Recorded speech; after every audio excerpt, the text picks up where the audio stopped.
Hey friends, welcome to the use of herbs to help with valley fever. So I'm going to go over our herbal allies for valley fever, and this applies to pets and people. And granted, they are dosed differently, but all these herbs apply to all species pretty much.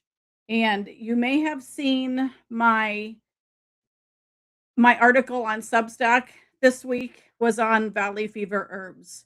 So check that out. There's a QR code for it that has a bigger list of herbs for valley fever. And then in my book, Conquering Valley Fever, I have an even bigger list of herbs for people and pets. So check out my book, Conquering Valley Fever, and in the back there's a reference section for herbal allies and tons of information in there too. But we're going to go over some really cool herbs with research behind them. So everything I'm going to talk about has research for it. Um, Lots of research. And the reason we have lots of research is because Big Pharma is trying to find more drugs by looking at the chemical constituents of herbs. And they've always done this. But with valley fever, especially, they're running out of things. And valley fever is tough. So looking at the herbs is what pharmaceutical companies do to try to figure out if they can make a drug out of it. But the catch is herbs don't work very well as an individual chemical constituent.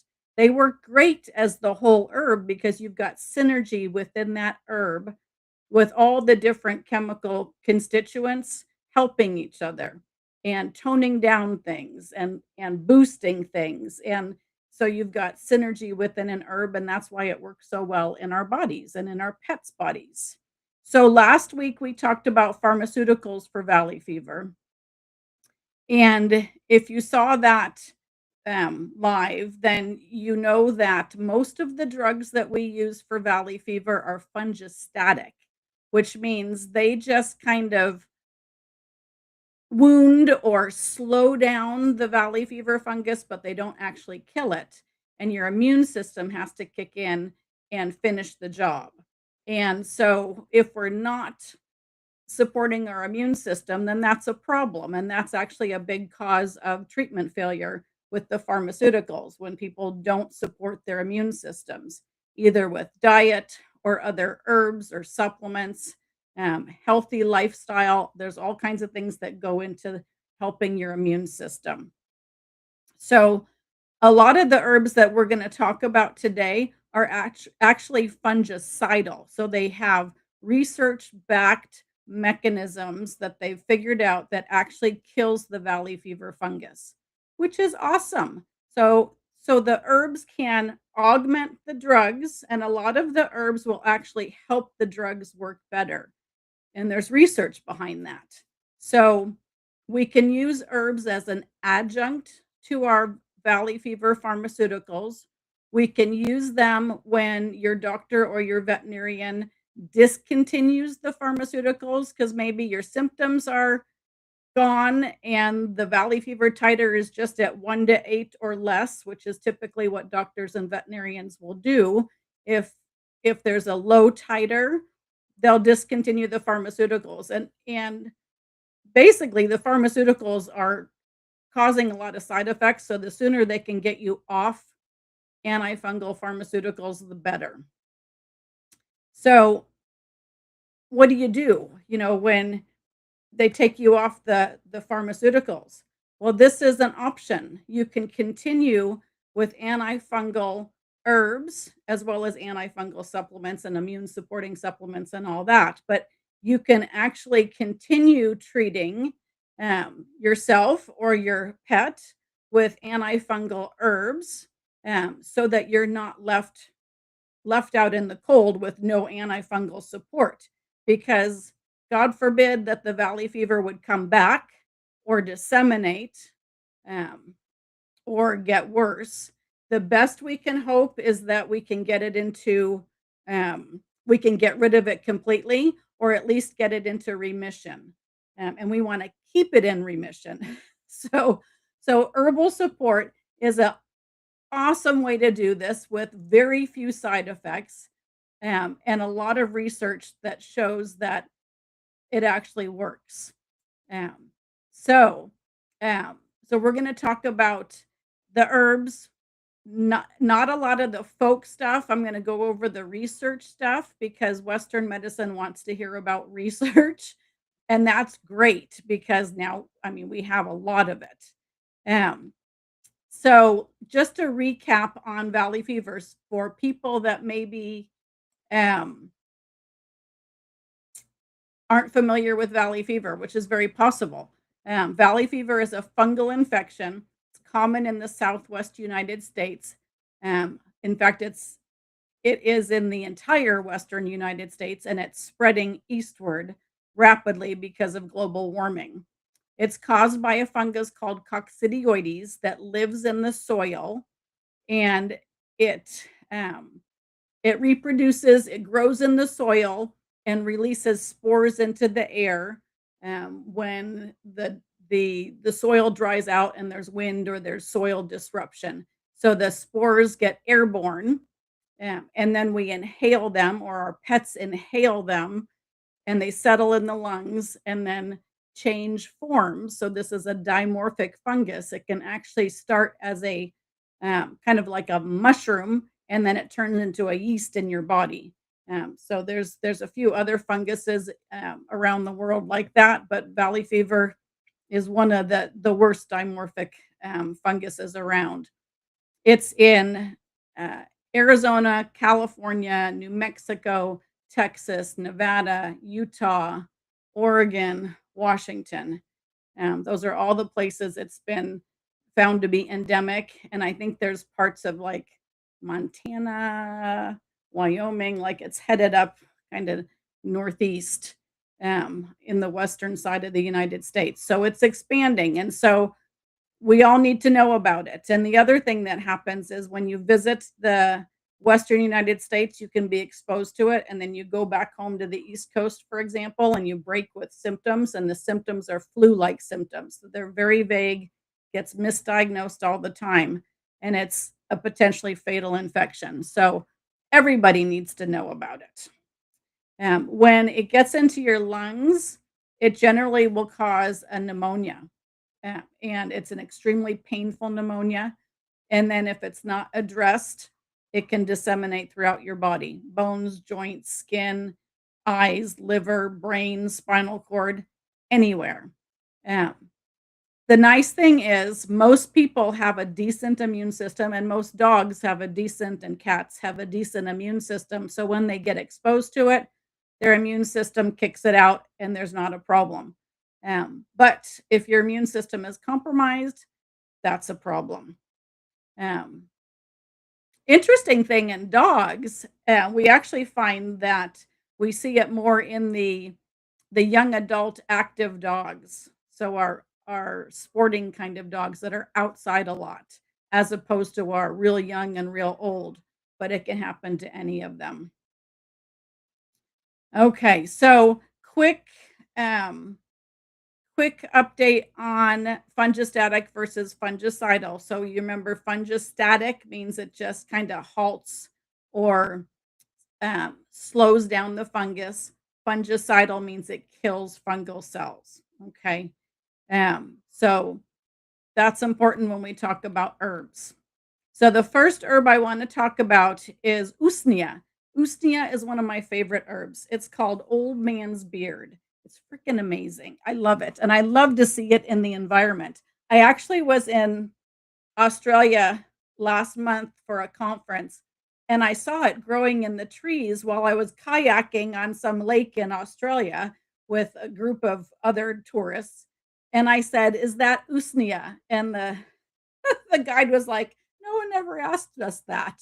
I don't know. And I was like, "I think it is." And then I asked someone somewhere else, and I'm like, "Do you have usnea in Australia?" And they're like, "Yeah, we have usnea."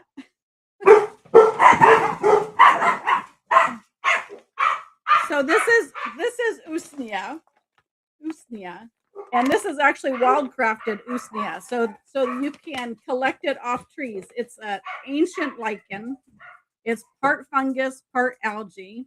It grows on the trees. Um, People think it's like a parasitic kind of thing, but it's not. It doesn't kill the tree. It actually just grows on the trees. And my dogs are barking like crazy, and I don't know why, but they'll just have to wait. Um, so it grows on trees that are dying. So it doesn't kill the trees. The trees are actually dying first, and then it likes to grow on those. So it's been used in Chinese medicine, Greek medicine, Egyptian medicine for respiratory infections for the millennia. It's common in um, the Pacific Northwest. I have to go see who is at my door because they're banging on my door. So let me just, no, I'm not going to pause. We can just let them be. The Pacific Northwest um, has a lot of usnea. Actually, I'm going to figure out what my dogs are doing because this is ridiculous.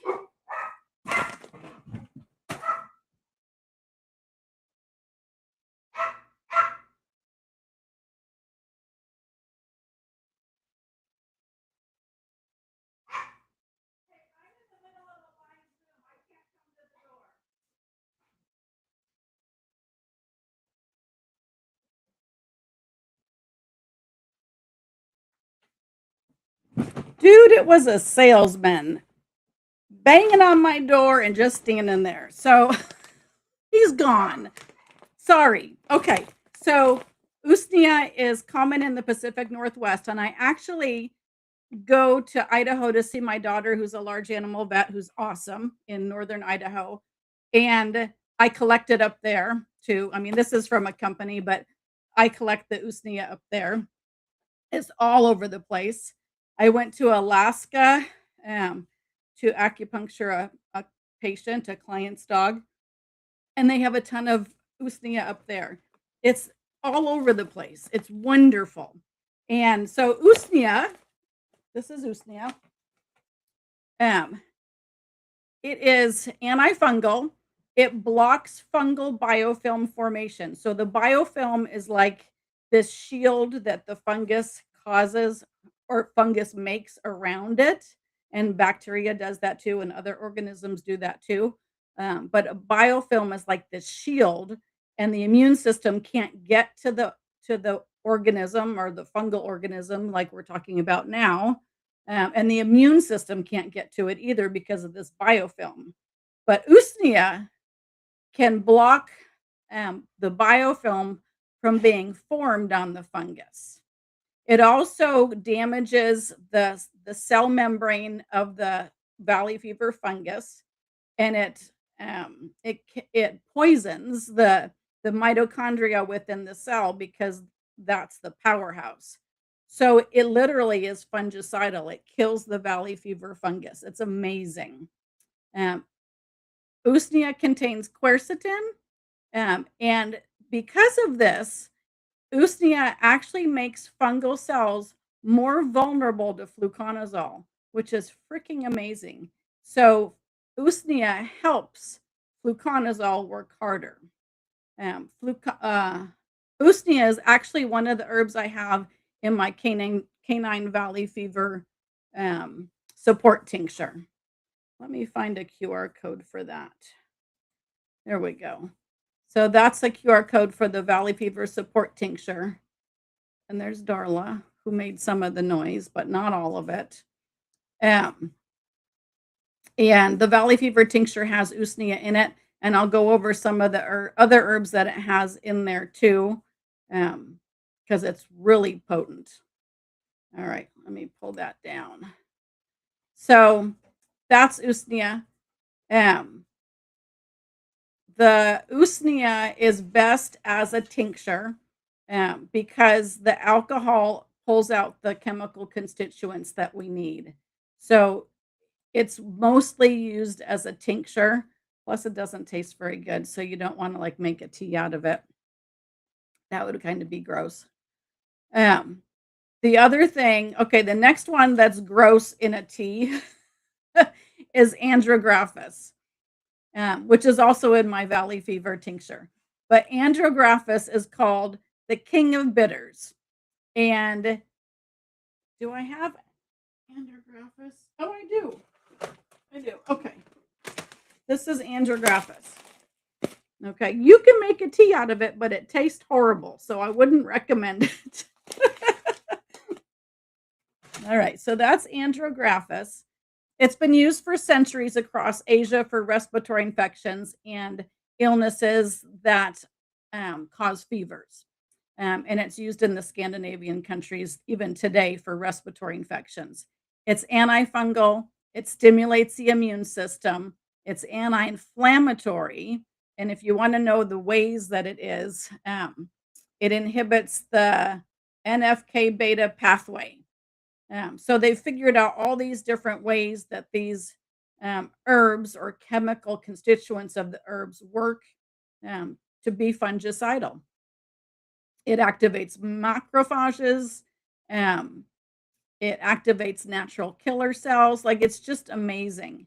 The bonus on andrographis is that it protects the liver, which is fabulous. So because the tea is so icky, we usually use it as a tincture also. So it's in my valley fever support tincture, and also capsules. So that's another way to take it or give it to your dog. So you don't want to do the tea. I wouldn't recommend it, although you can if you're brave. Okay, so the next one is Paw Darko, which is a massive Amazon canopy tree. I don't have any of it to show you, but indigenous people have used the inner bark for thousands of years for fungal infections. And now they've done all kinds of research on it. And it's actually been tested against the coccidioides organisms, and it was compared to ketoconazole in the lab, and the Paw Darko um, uh, versus ketoconazole. The Paw Darko did a better job killing the valley fever fungus than the ketoconazole, which is an older antifungal drug. So Paw Darko is fungicidal. It kills the valley fever fungus better than a pharmaceutical, the ketoconazole. Isn't that amazing? You can get it as a tea, a tincture, a capsule, very safe, and has been used for a long time. Some of the places that I get like the herbal tinctures from would be like Wise Women Herbals is one that I get my tinctures from. I also get them from Herbalist and Alchemist, which is David Winston's company, which is an awesome, awesome company. They have a lot of individual tinctures, like the Paw Darko, and also Mountain Rose Herbs has tinctures, both single tinctures and formulas. So those are some of the places I get my herbs, and you have to really um, get your herbs from reputable companies, and those I would consider very reputable, because you have to make sure that they are testing their herbs, making sure they're the correct herb, making sure there's not pesticides and contaminants in there. So it's really important to know where your herbs come from. So you want to stay with your reputable brands. All right. Next one is neem. Neem leaf is called the village pharmacy tree of India.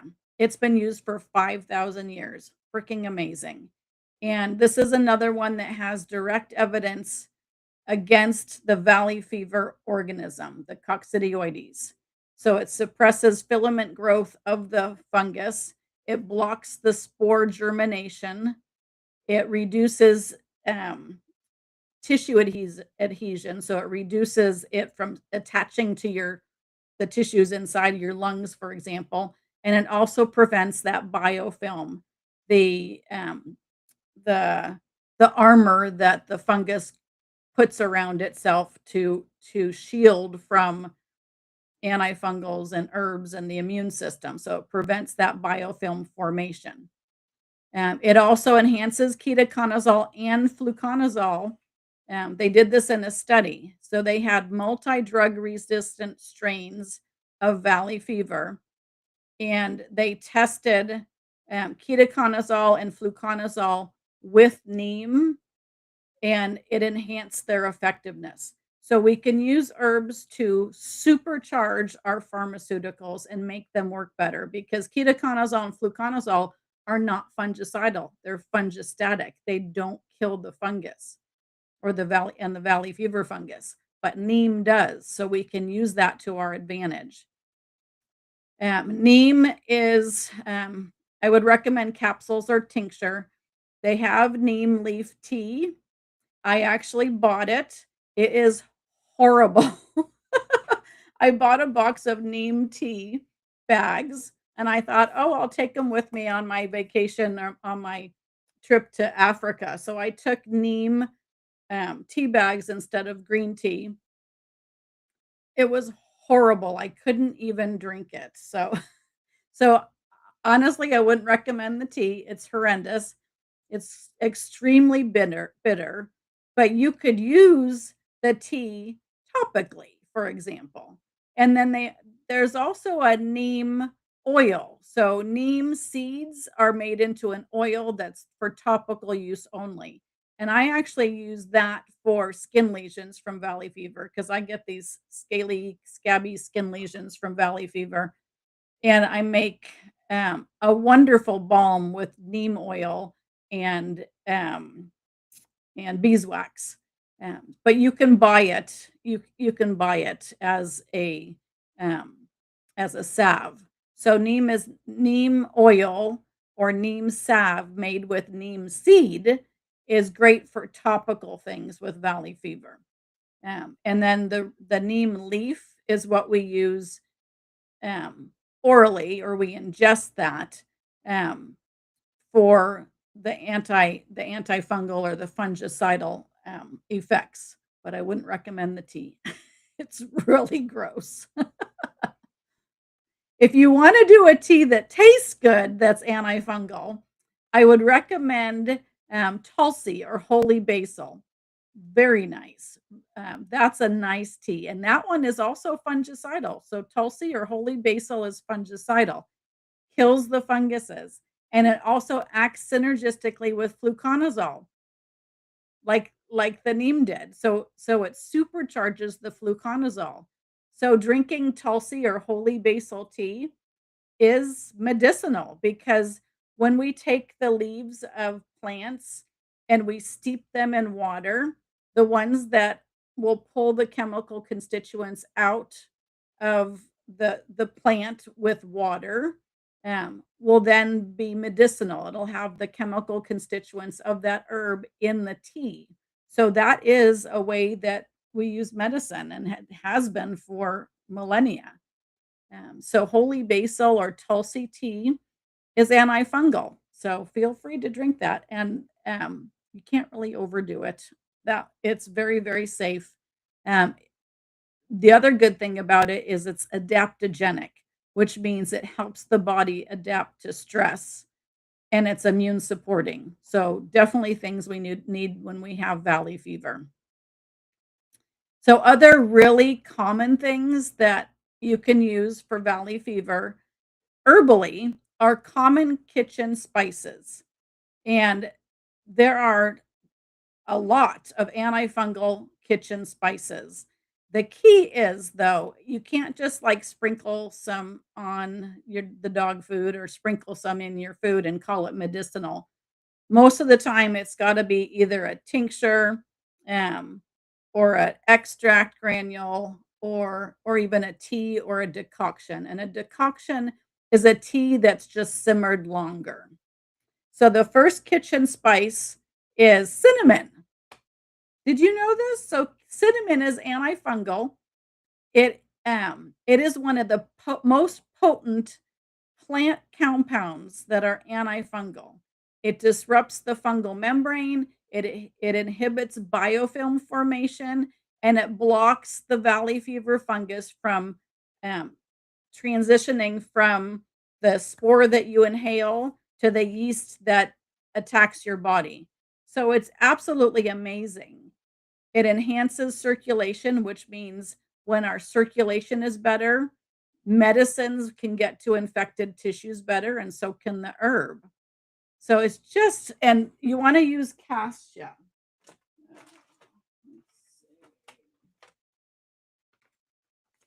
All right. So the Ceylon cinnamon is one of the best ones. So I used to get the cinnamon bark from my herbal companies and put that in the blender and make powder out of that. And then I was like, well, I'll just get it already powdered. So this is my cheat. Um, and I make tea with this, and I'll tell you in a little bit how I do that. Okay. So that's cinnamon, which did you even know that cinnamon was so antifungal and it's got research behind it? Freaking awesome. Okay, the other one that's super antifungal is clove. So clove is antifungal, another really common spice. And the way it does this is the chemical constituent ergosterol has the same target on the fungus as fluconazole and the other azole drugs. So it's essentially hitting that fungus in the same spot that the medication does. So it supercharges the azole drugs. So that's awesome. And it also uh, breaks down the biofilm. And research has shown that clove has dismantled the fungal biofilms more effectively than fluconazole. So definitely something to think about using is clove, and not just a little sprinkle. I'll show you how I use it. But it also prevents valley fever from transitioning from the spore that you inhale to the yeast-like forms, the invasive form. So it blocks that transition. So um, it can be used also as an essential oil, which is what's used a lot in research. But be careful with that because that's really, really um, potent. Okay, so the way I use cinnamon and clove and other antifungal, um, like culinary herbs, is with chai tea. Chai tea. So this chai tea is from Australia. By the way, Australia has the most wonderful chai tea everywhere. I mean, every cup I had in Australia was good. Nothing like here. So this has cinnamon, cardamom, clove, fennel, ginger, licorice root, black pepper, star anise. And basically, all of those have antifungal properties to one degree or another. So that's the way I take a lot of these culinary herbs that are antifungal, and is I either use this or I make my own chai tea with the powders I showed you. So, like the cardamom powder and the cinnamon and the clove powder. So I I make chai tea in my crock pot and I simmer it overnight. So I just do a low simmer overnight um, to get all those chemical constituents out, and then I drink chai tea all the time. So that's a really easy hack if you like chai tea that you can get antifungals um, into you easily. All right, let's see. So, ginger is antifungal. That's in the chai tea. Black pepper is antifungal. Um, the black pepper enhances the absorption of all the other compounds in the chai tea. Um, the cardamom is antifungal. The star anise is antifungal, like all of it. So it's basically a medicinal drink. That's just wonderful. It's yummy. The other thing that I do, which is another hack that I do that's antifungal, is I use a ton of garlic in my food. Garlic is antifungal. It has documented activity against valley fever. So the allicin and the ajoine are the chemical constituents that generate oxidative stress that kills fungal cells. So it's fungicidal. It causes the fungus to just break down or burst. Uh, and the nice thing about garlic is it has an affinity for the lungs. The the chemicals are, um, metabolized in your body and excreted through the lungs. That's why you get garlic breath and you smell like garlic because it's coming out of your lungs and your pores and everything. So the active compounds of garlic concentrate in the lungs where valley fever starts, and a lot of time that's where the problem is for a long time. There's research that shows that garlic works synergistically with amphotericin B, and we talked about that drug last time. And the nice thing about that is when you use medicinal garlic with amphotericin B, it reduces the dose of amphotericin B that you need, which also reduces the chance of the kidney toxicity that the amphotericin B causes. So if you can get away with a lower dose of amphotericin B by using garlic, which works synergistically with it, then you reduce your chances of really bad side effects. The caveat here, before I say my caveat, garlic. I got it at the farmer's market this morning because I was almost out and I use garlic on everything. You want to use real garlic. You don't want to use um, the stuff in the jars or the powder. You want to use real garlic, and you want to take your cloves, and peel the little papery stuff off of it, and you want to either mince it or you want to shred it. I have this thing. I kind of like shred it on this little nubby thing, and then I cover it for about 15 minutes because that's what after you mince it or grind it on here, it takes about 15 minutes for those chemical constituents to become activated, and then you can put it on your salad or whatever you want to put it on and eat it.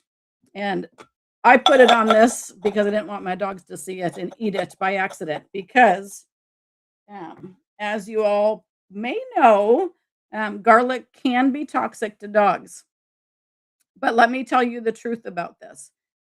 Garlic, um, garlic in our pets, we have to use a much lower dose than people. Like people can eat a lot of garlic, but dogs and cats can't. But they can have garlic and we can use it as an antifungal for them. The reason there's this big scare about garlic and our pets is because there's one study out there, and the one study used like these horrendously high um, concentration of garlic in animals, and the dose they use would probably be toxic to people too. And it caused toxicity because they used this just ungodly amount of garlic in these animals. It was horrendous. It was like a disgusting study. But that's where this garlic is toxic came from. So it's only toxic in super high doses. So let me show you. I've got some dosing for dogs. If you um, if you scan that QR code, you'll get the dog dosing. So we can't really use the human products um, for dogs or cats because they're too concentrated. Like there's I think MediHerb makes a garlic tablet, but it's too concentrated for an animal. So we can't use that, and they won't even give you an animal dose for that because it's too high. This is, the Wise Women herbals have garlic tincture, so you can use it as a tincture. But again, it's gotta be a very, very small dose, and actually, I use that tincture for making, a formula for animals, and there's just a teeny tiny bit in it, so, not a lot.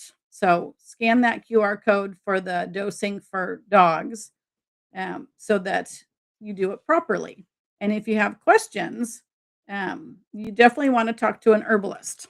So, you can talk to me, um, and for really um anything herbal, if you're unsure or especially if your dog is on a lot of other medication, you definitely want to consult with an herbalist. Or if you are on a bunch of other medication, you want to consult with an herbalist before you do all this stuff because there are herb drug interactions. Most of the herb drug interactions we see, like we've talked about, are that the herbs actually help the pharmaceutical work. It doesn't hurt the body to use it with the pharmaceutical. So most of our interactions are positive interactions and not negative. But it does behoove you to talk to an herbalist and share all the things that either your dog is getting or you're getting so that you can make some smart decisions. If you're looking for an herbalist for you, here's a good source. So registered herbalists will be members of the American Herbalist Guild, and they have a list of the registered herbalists that are certified in herbal medicine. So that's a smart thing to do. All right. So, other things that you can mix with garlic that is antifungal is oregano. Oregano is fungicidal. It works against dimorphic fungi like coccidioides or valley fever. Amazing. All right. So let's get out of the culinary herbs. They're fun and you can really do some lifestyle hacks. And I would check out my book, my Conquering Valley Fever book, because I actually have a section on my journey. In each of the chapters, I talk about whatever the subject matter is with what I did. And I did a lot of lifestyle hacks to help myself get over valley fever and some of the stuff I've just told you, like the chai tea and the garlic. But there's more information in my book on lifestyle hacks that you can do when you have valley fever or you're getting over valley fever or you've gotten over it and it's in remission and you want to keep it there because you definitely want to keep it in remission because it can be fatal, it can be horrendous. So all these things that you can do, and there are a lot of things that you can do for yourself with the help of an herbalist, but there are a lot of things you can do. All right. So some of the more medicinal kind of herbs would be something like the berberine containing herbs. So berberine is a bright yellow alkaloid that is found in several medicinal plants. And things like golden seal, Oregon grape, coptis, you may have heard of, skullcap, philodendron. Um, this one is philodendron. So it's literally yellow, and this is the bark. So that's philodendron, and and all these are very very yellow. All right, so the berberine. So again, berberine is the chemical constituent in these herbal herbs, and so the herbs work best as whole herbs. And a lot of companies will just sell berberine, which is fine. That can be helpful, but it's more helpful to use berberine as the whole herb. So you're getting that synergy within the herb, within the plant itself. All right. So berberine is synergistic with fluconazole. So again, you can use less fluconazole, especially if you're very sensitive to it. If your dog is very sensitive to it, it can be used with fluconazole, and it helps the fluconazole work better. So you may not need as high of a dose as normally we would give, because normally we give very high doses of fluconazole. The berberine containing herbs have also shown activity against fluconazole resistant strains of valley fever. Did you know that there are resistant strains of valley fever? Yeah, we're getting resistance, which is a problem. And by adding herbs to the antifungal pharmaceuticals and supercharging them, we can we can get around the resistant strains. The way the berberine does this, that the way the berberine is antifungal or fungicidal is um, there are drug pumps within the valley fever fungus. So there are little pumps, basically like tiny ejection seats that kick the drug back out of the cell. So the fungus can actually, when it's exposed to like the fluconazole, and the fluconazole is getting in the cell, the fungal cell, the fungus has a mechanism where it can kick the drug out of the cell. And so herbs like skullcap can disable those pumps so that the fungal cell can't kick the drug out and can't kick the skullcap out.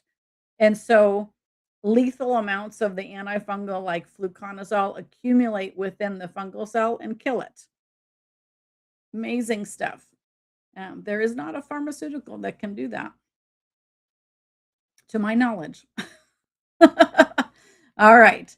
So we went over some of the berberine containing herbs like the coptis and the skullcap, the Oregon grapefruit, barberry, golden seal. You'll see in some formulas, and I would be careful with that because golden seal is on the United Plant Savers at-risk list, because it's been really depleted by overharvesting, and that's driven by the supplement industry because they want berberine. They want berberine in all their supplements. So golden seal has been overharvested, and it's a threatened plant.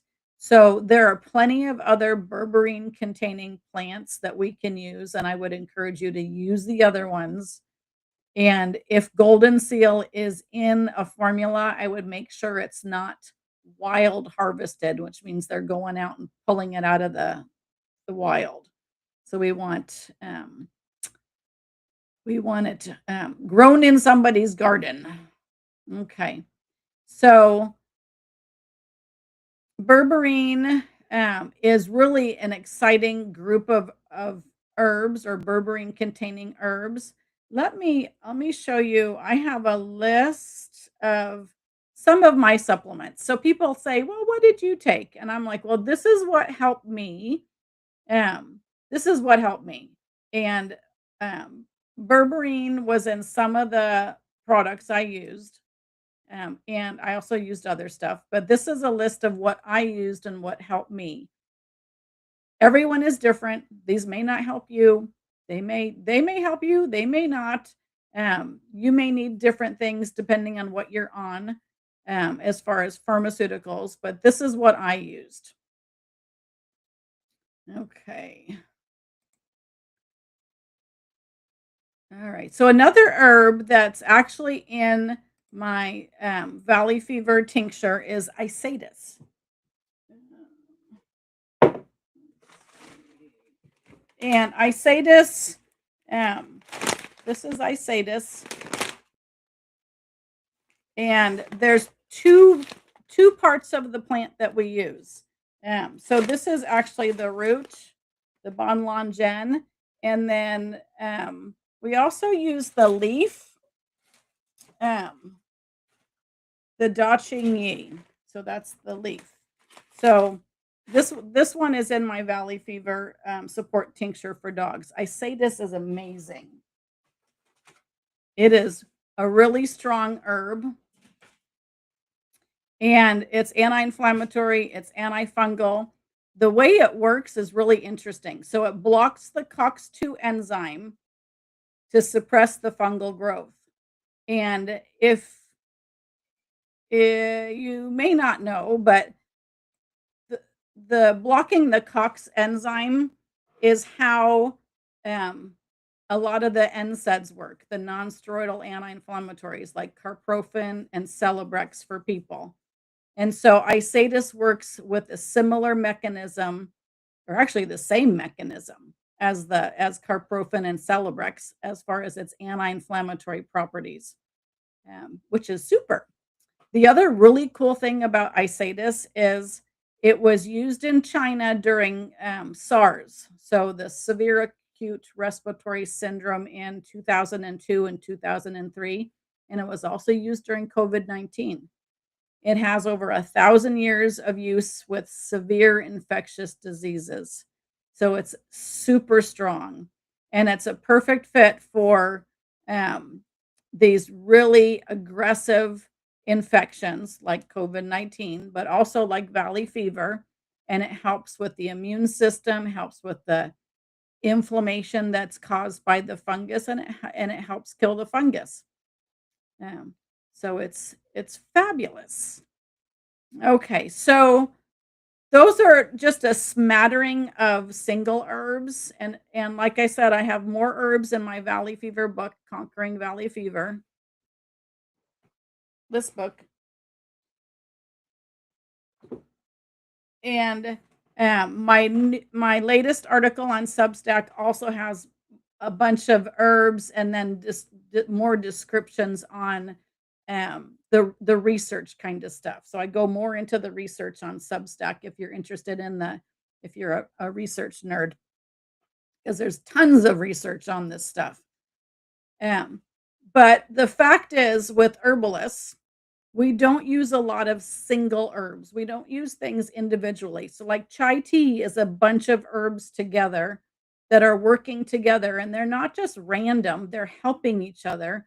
And so, when you have a group of herbs together in a formula, they work 10 times or more um, better than if you use them individually.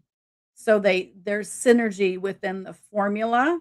Um, Kind of like we talked about synergy within an herb itself with all the chemical constituents. So within a formula that uses multiple herbs that help each other, um, formulas are put together very precisely, so that the sum of the parts is more than just the parts. And so each herb will have a specific job. Maybe one kills the pathogen or kills the valley fever really good. Another one will reduce inflammation. Some of them will protect the liver and other organisms. Some improve absorption or increase circulation. Others will buffer the side effects of the stronger herbs. So together, they attack the valley fever fungus or whatever you're using the formula for, whatever it's for. You're using multiple angles at the same time to get the job done. So it's more effective and also safer than any single herb alone, because you have herbs in there that will kind of tone down the really strong herbs so they're not causing side effects. And the side effects that we normally see with herbs, if you see anything at all, would be like intestinal, like GI, like cramping or diarrhea or nausea, that kind of thing, but it's not very common. Um, so Chinese medicine combines, the antifungal herbs and the anti-inflammatory and the immune stimulating herbs and herbs that target the lungs. Um, They've been doing this for thousands of years in formulas. So we have classical formulas that have been used for literally thousands of years that we're using for valley fever. Veterinary herbalists are using them. They're actually human formulas. that are also used in dogs. Um, so, you know, because they've been used for thousands of years, people are like, "Oh, well, they're folk remedies." But as we just talked about, we have modern research now validating the pharmacology behind each of the herbs in the formula. And now we know what each of the herbs is actually doing physiologically, um, and why it's in that formula. And it's really quite exciting.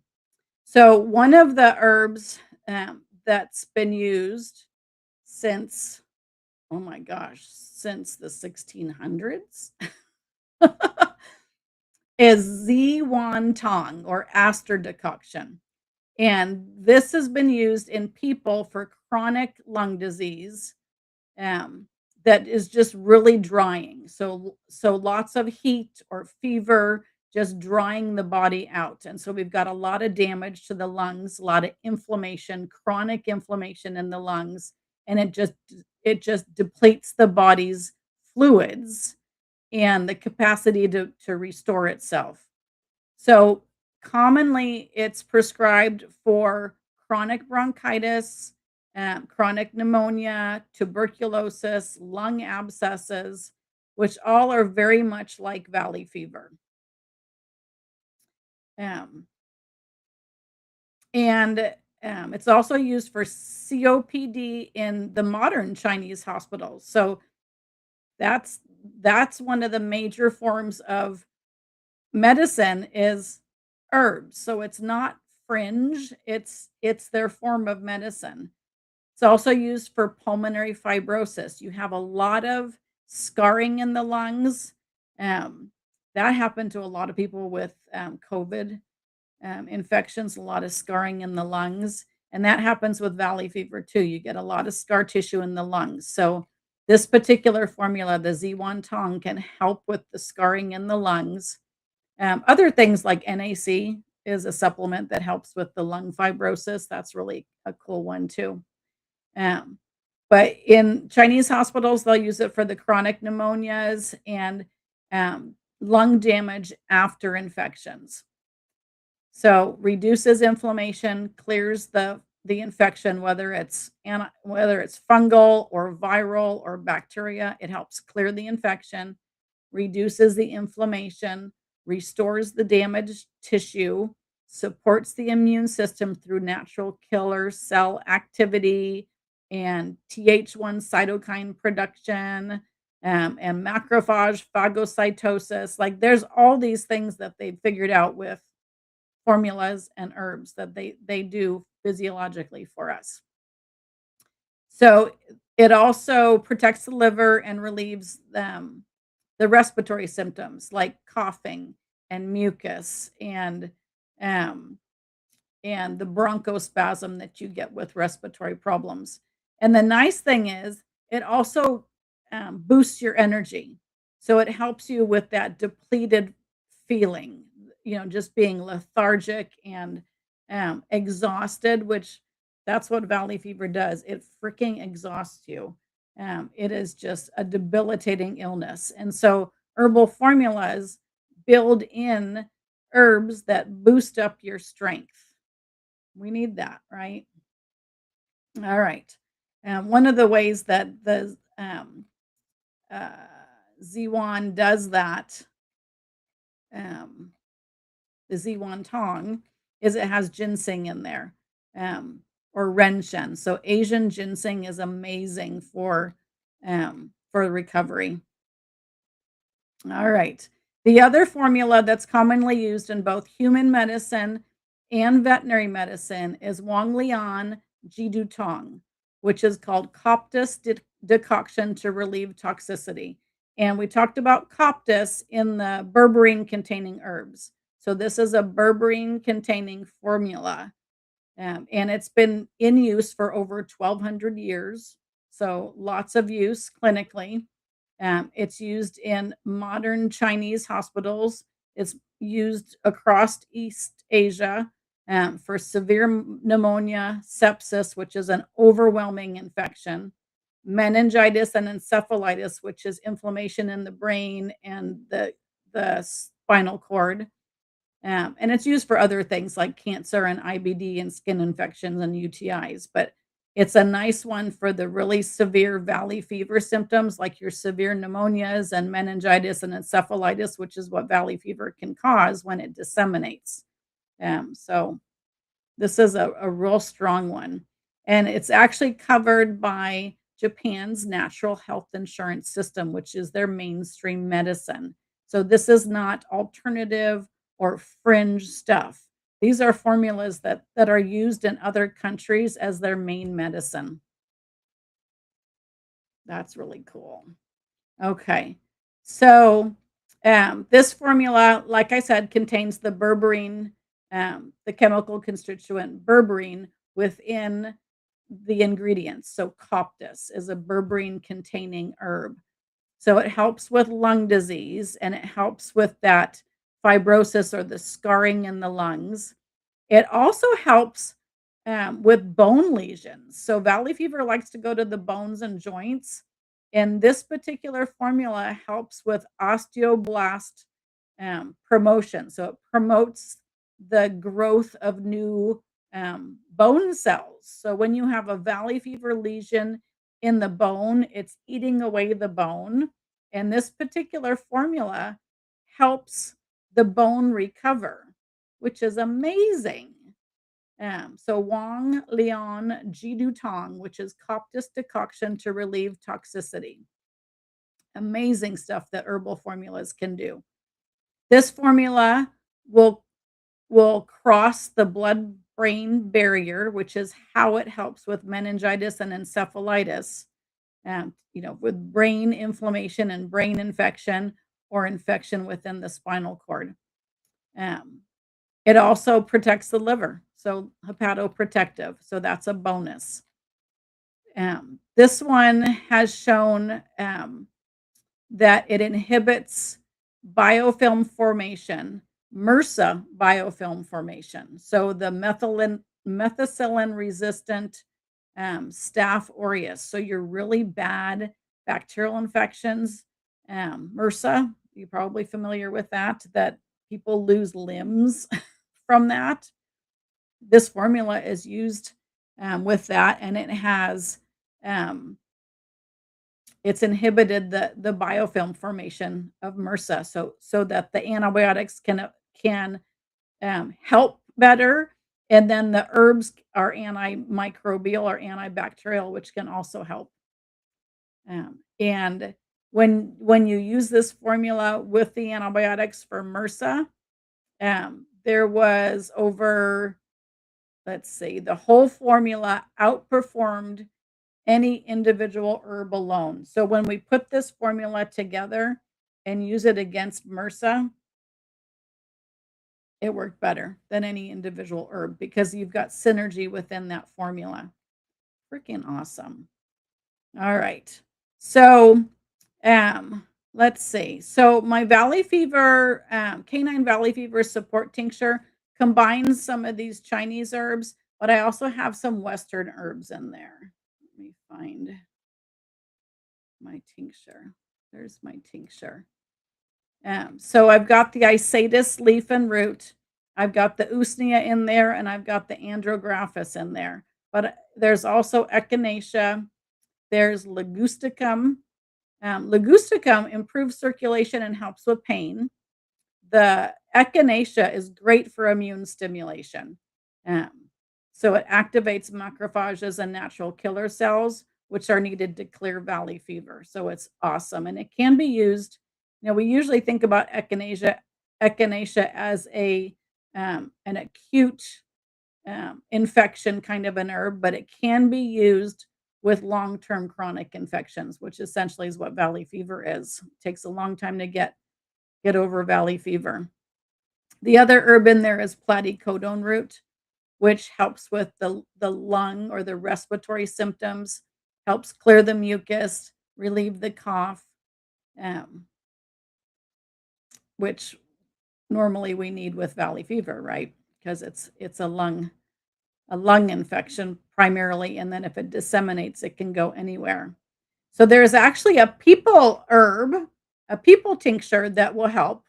um, very similar to this. So this is the people one, um, and that's that's what I used to help with my valley fever. It was amazing. All right, so the bottom line is we're not using herbs instead of drugs. That's not what I'm saying here. We're using herbs alongside the drugs for a stronger result because valley fever can be fatal. It's nothing to be fooled around with. And when I got valley fever the second time, in fact, both times, um, I used pharmaceuticals and I used herbs and supplements and lifestyle changes and all the hacks that I did. Um, so you use the herbs alongside the pharmaceuticals, and then when your doctor or veterinarian discontinues the pharmaceutical, you have something to fall back on. So you'll be already on herbs and you just continue those. Um, and some of them are short term, like these really strong ones that we just talked about, the formulas. Those are more short term, short-ish term. Um, but there are, herbs that you can stay on long term, and again, I would talk to an herbalist. Here's the herbalist, the American Herbalist Guild to find a human herbalist to help you. Um, but if you're, if you're over the main, valley fever infection and you're just working to keep it in remission, so that it doesn't rear its ugly head again. They can help you with prevention, and it's possible. It's possible to recover from valley fever and or keep it in remission, however you want to look at it. So I'm not choosing the herbs over pharmaceuticals or pharmaceuticals over herbs. I'm using them together. Um, so we just need to use all the tools in our toolbox, and this is another tool that we have, that people need to know about. Um, so the herbs also, a lot of them are fungicidal, and work through either different mechanisms than the drugs or the same ones, so they can supercharge the drugs. And like I said, there are very few herb drug interactions with standard antifungal medications that we're using. And most of the interactions are positive, meaning they're synergistic and the herbs help the antifungals work. They don't interfere with them, which is awesome. All right, let's see if we have any questions. Let me get on here. If there's any questions. Very good. Good.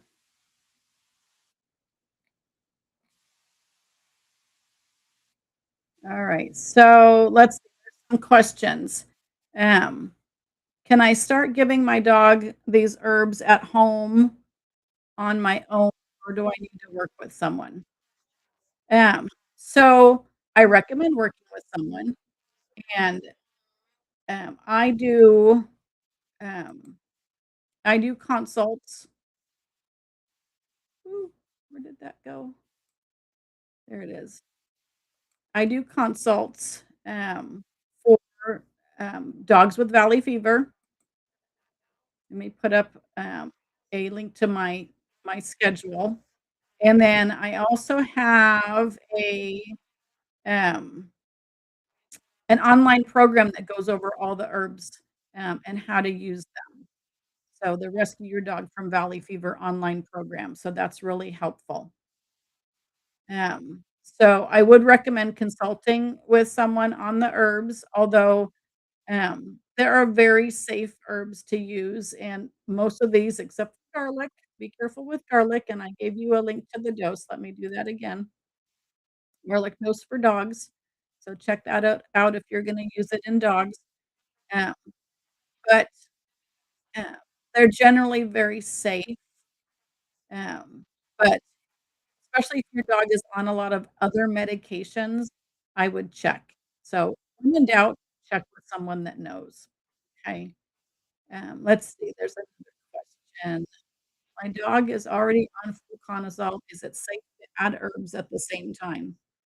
Absolutely. So all these herbs that I just talked about, and basically, all the herbs in my Substack article and my book, um, can be used with the fluconazole. In fact, it supercharges the fluconazole.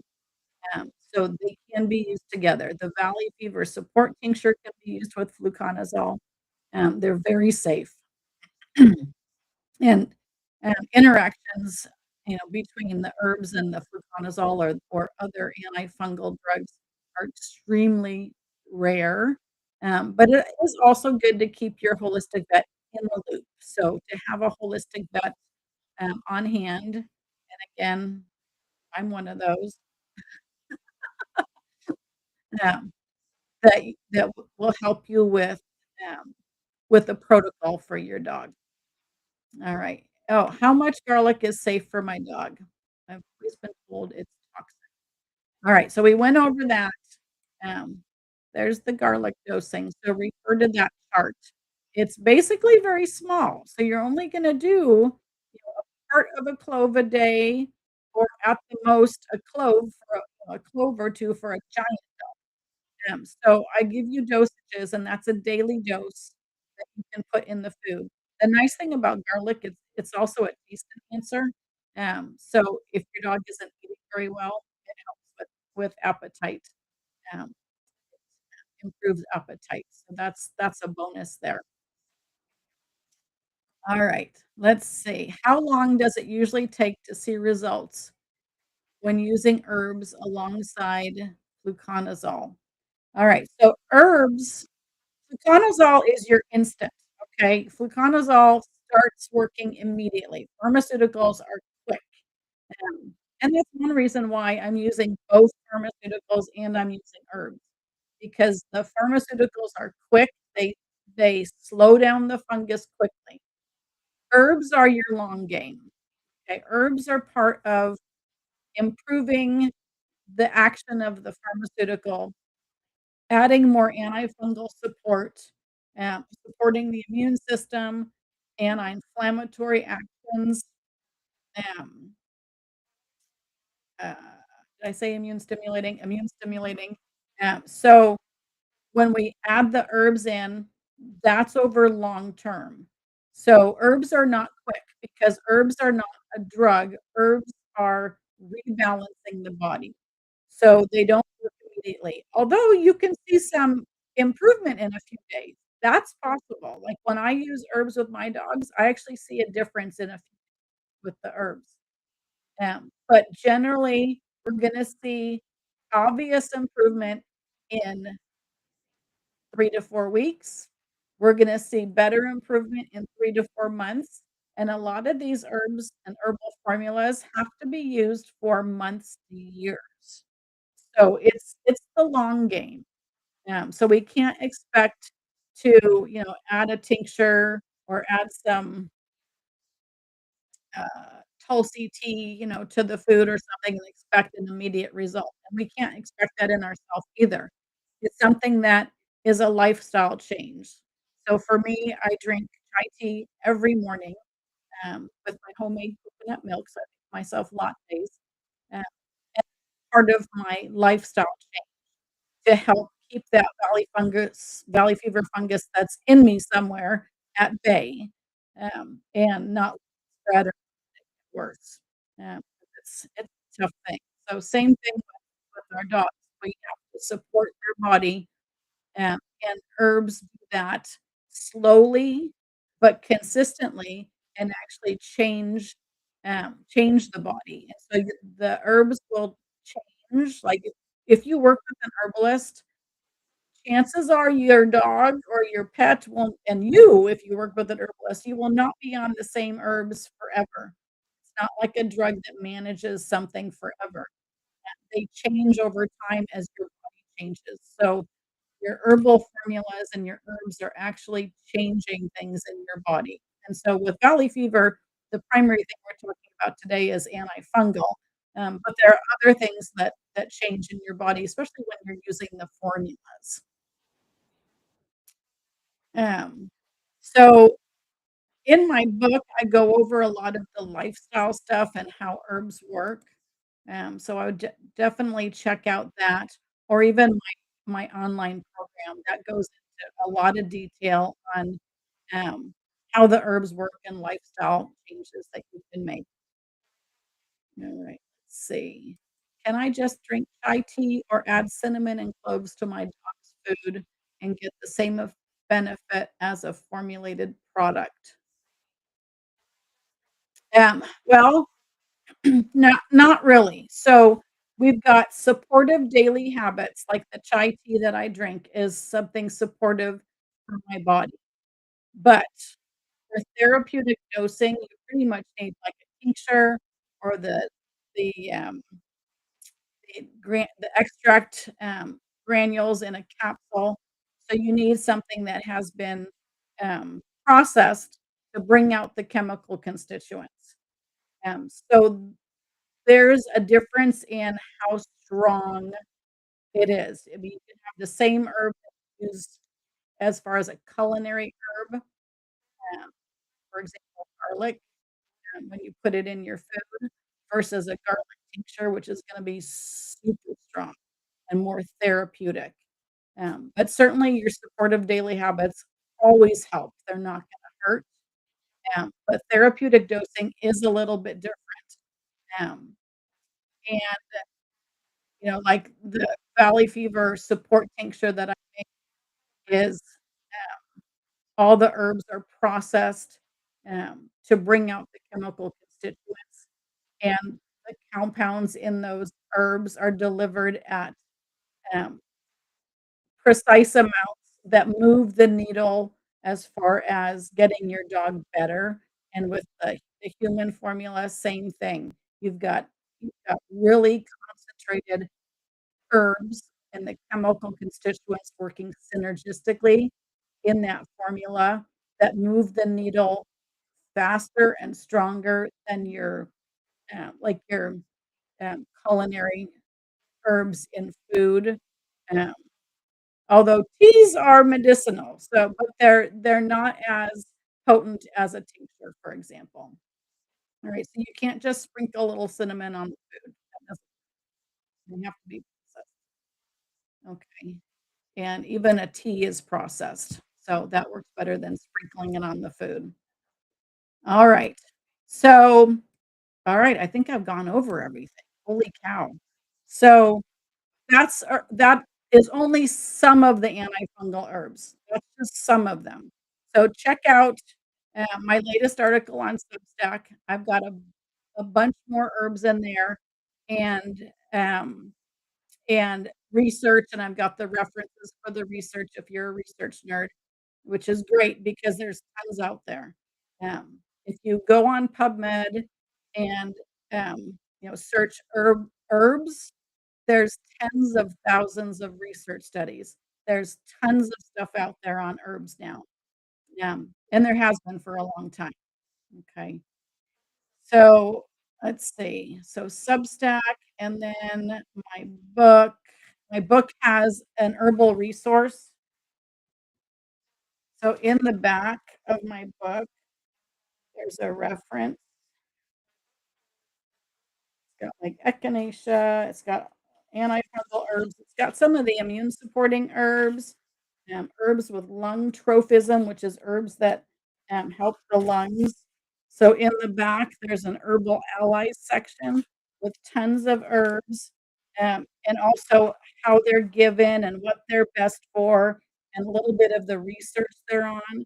So tons of herbs in here. So more in the book, with references and more in my Substack article. So check those out. Um, and I'll be back to talk more about herbs, and thanks for watching. Talk to you later.